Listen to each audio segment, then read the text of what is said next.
Welcome to Res Indica Mind Maps. Res Indica app contains more than 1000 mind maps which will make your UPSC preparation a cakewalk. And as of now, you can avail these benefits only at a nominal fee of rupees 200. And the link of the app is given in the description below. So please download it and avail the benefits which awaits. Now let us discuss the topic at hand today, which is the Sri Lankan crisis. Now the question is that why are we discussing this issue? This is because this issue holds great relevance for us in the GS paper too. Here we have the IR section where in the syllabus it has been categorically mentioned about the neighborhood policy of India. Okay, so for this particular reason, we are going to discuss this topic. The first question is that why was this in news? This was in news because Sri Lanka faced a major economic crisis, or we can say is still facing a major crisis on the economic front. Okay, so Sri Lanka is facing a crisis, then why do we need to study it? Because India has provided financial assistance, not for some fancy thing, but for the basic survivalistic need of the citizens of Sri Lanka. That is food, fuel, and medicine. Okay, so now the question is, again, in the economic front, what are the problems which led to these issues? The first was the foreign exchange issue, essential shortage of items, frequent power cuts, and spiraling inflation. Talking about the reasons which led to this particular crisis. See, mainly there is only one reason, that is economic. And all the subsidiary reasons which we are going to study will have some amount of economic angle attached to it. Okay, so now let us read. The first was the faulty foreign debt management policy of the Sri Lankan government. So if there is faulty foreign debt management, these led to the depletion of forex reserves. Depletion of forex reserves. And we all very well know that if forex is depleted, then you will have less money. You will have less dollar to pay for your imports. Now let me jog your memory cells, where I will take you back to the 1991 economic crisis of India, where India was forced to implement the LPG reforms. Similar thing has happened to India in that particular instance. We had forex which could sustain our import bill for less than 40 days. And we all very well know that what a major crisis that was. See, this crisis is not similar to the 91 crisis, but for understanding purpose, you can just appreciate the amount of relevance forex holds for any particular nation. Now see, what Sri Lanka did, that not only did the reserves get depleted, they also went to an increase in tax cuts. And when the tax cuts decreased, it also decreased the government revenue. Now, the major source of revenue for the government is mainly two. One is the tax revenue, and the second is the non-tax revenue. In the non-tax revenue, we generally have, say, for example, you pay the electricity bills to the government, you pay the water bill or some basic utility bill. But these all amounts to only a smaller percentage of the total revenue collection. The major collection comes from the tax revenue or the tax which the government levies on people. So when the tax rates were, or the tax cuts were increased rather, this led to a decrease in government revenue. Now see, what two-edged sword Sri Lanka is working on. On the one hand, their forex is getting depleted, and on the other hand, government revenue is also decreasing. There was also a decrease in FDI. Now, why was there a decrease in FDI? Because see, the foreign investment, it comes through some sense of confidence.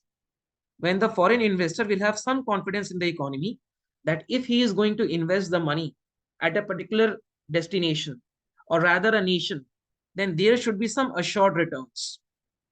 But seeing the economic crisis, they were not very confident and they pulled the money out of the economy, which led to the further depletion of the forex reserves in Sri Lanka. Okay, Russia-Ukraine war is pertinently a reason. The inflation was as high as 50%. Can you imagine? Say, for example, in India, you are buying a kg of wheat at rupees 30.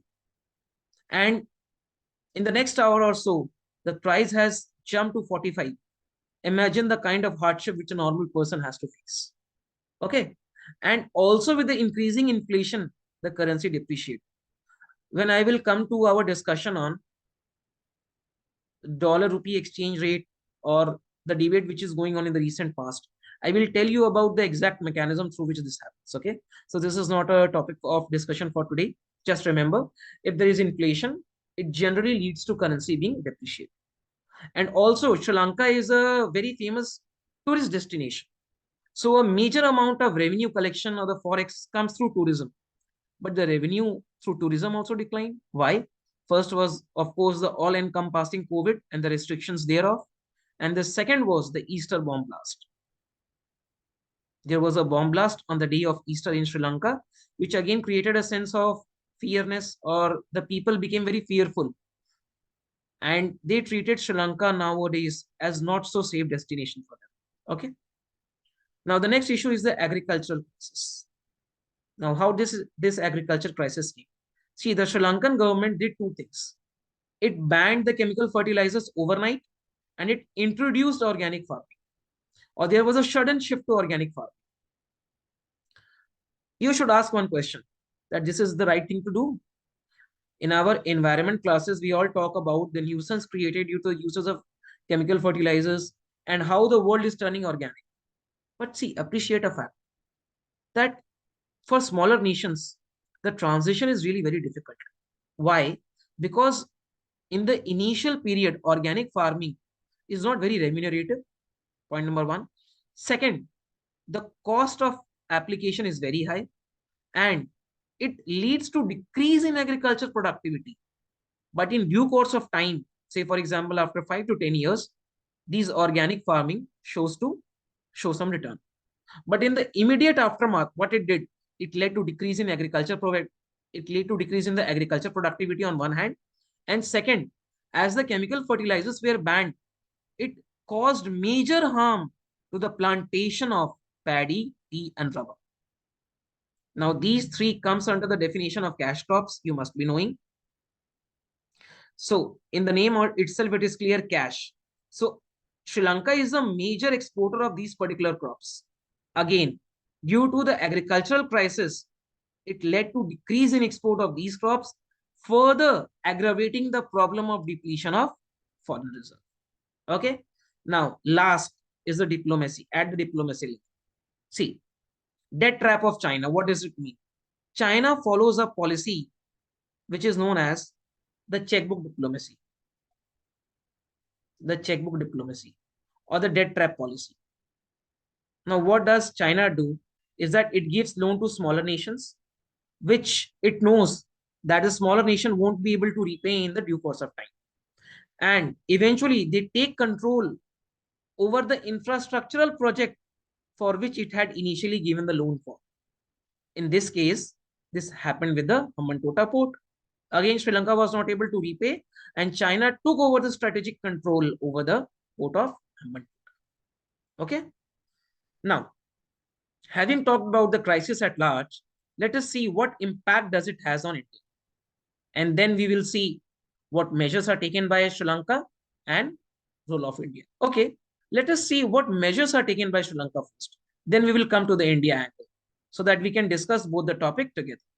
First of all, what it did, it banned the import of luxury vehicles, chemical fertilizer, and some food items. Now see, you can argue that food is an essential item. So why did Sri Lanka ban it? The major problem is that the economic crisis was due to the depletion of forex reserve. So once you have banned the import, you save the dollar from exiting your country. Just remember this particular concept, okay? So using these methods, Sri Lanka was trying to save precious dollar. Again, see, written over here, save the outflow of currency, okay? Now, it increased the remittances inflow by implementing a pension scheme. Okay, for whom? For the migrant employees. Okay, so what is remittance? People of a nation when work outside, say for example, people of India work in USA and they send some money to their natives in India, this money is known as remittance. So when the people of a far off nation will send some money to Sri Lanka, they will send in the dollar terms. Okay, so what will it does? It will strengthen the forex reserve of the nation. Okay, now what did they do for the investment front?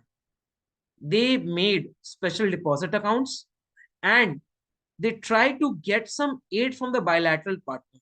Who are the bilateral partner of Sri Lanka? Those are Bangladesh, India, and China. Okay, India one we know.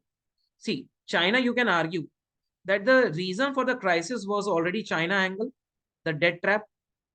But when you are in a crisis, you fail to see the long-term repercussion. What you want is immediate assistance.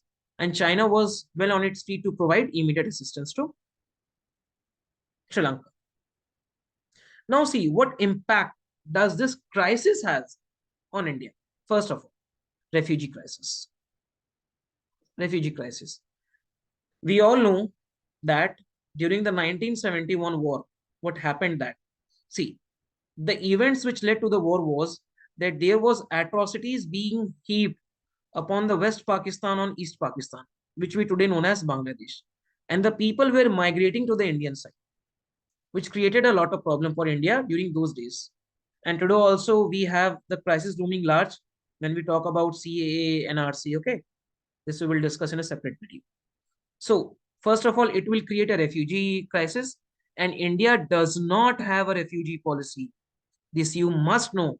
India is not a signatory of the Refugee Convention, and India lacks a comprehensive policy on refugees. And as the refugees from Sri Lanka will increase, this will what? This will increase the health issues and the labor supply. Now what? See, labor supply will increase. We all know that the basic problem, again, see, related this with the Bangladesh issue only. When the people migrate, they are ready to do the same work at a lower wage, which is not taken well by the local population, because they have an apprehension that the migrants are going to take away their jobs. Similar was the case here also. Okay, so as the labor supply increases, it will create an apprehension among the local population that their jobs are going to be taken off. Okay, now see how the trade is going to be impacted, because China is going to have the strategic control over some basic ports of Sri Lanka. So this will lead to disruption of exports. Okay, now see, negative impact, what it does. Indian companies, Indian investor, they have got significant stake in Sri Lanka. But as there is an economic crisis looming large, they will have an apprehension whether to invest in Sri Lanka or not.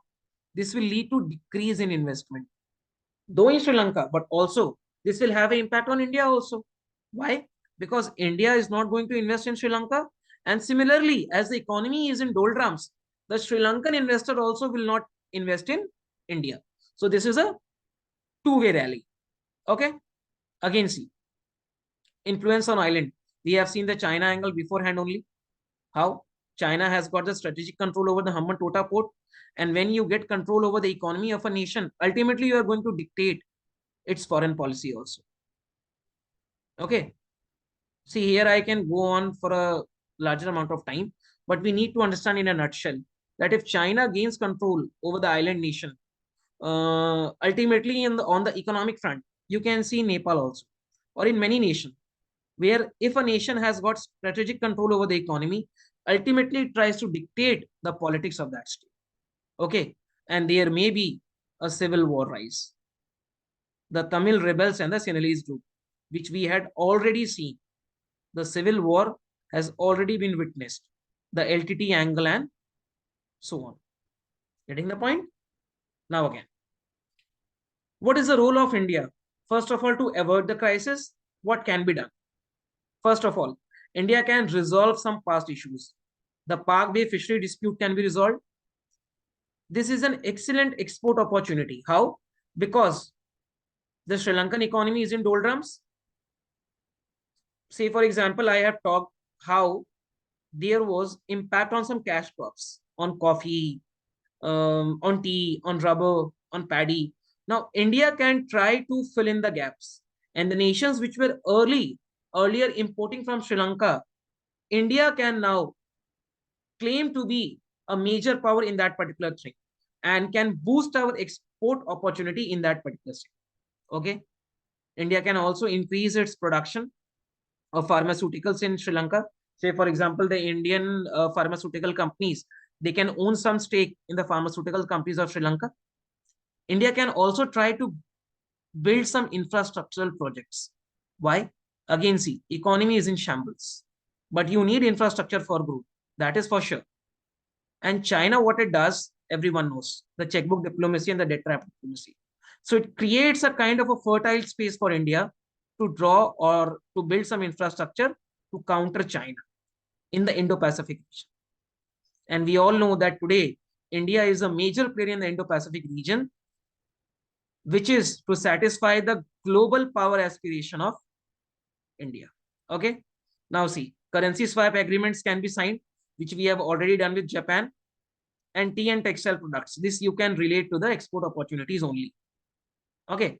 Now, what is this currency swap? This is nothing, which means that you can create a buffer where India is going to give some dollars to Sri Lanka, and the Sri Lanka is going to exchange it with their local currency. And in due course of time, when Sri Lanka again has some forex buildup, it can return those dollars to India and can take the currency which it had given. So I think that I have discussed this topic very elaborately with you. In the end, I'd like to tell only one thing. See, in international relations, it really depends on who our neighbors are. And India, being a responsible power in the Indo-Pacific region, tries to bring peace and stability. Why peace and stability? Because this projects India as a responsible power.